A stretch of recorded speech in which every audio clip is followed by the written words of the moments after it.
Ito po mga kablog, luto na ang aking swam na may mushroom na white at saka hipon at saka itlog pugo. Isinta mo. Ayan po. Ayan po ang ating mga mushroom na puti. White mushroom. Ayan po. At ang ating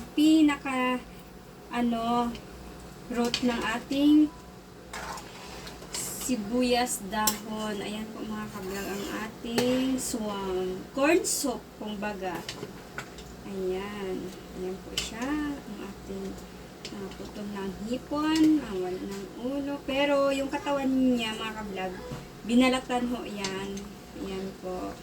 Ang ulo, hindi ko tinanggalan ng balat para hindi maghiwala yung parang pinakautak ng hipon. Ayan po siya. Ayan po ang aming swam corn. Kumbaga, corn soup po. Yan, luto na. Magtutorta na ako ng talong. Wait a minute.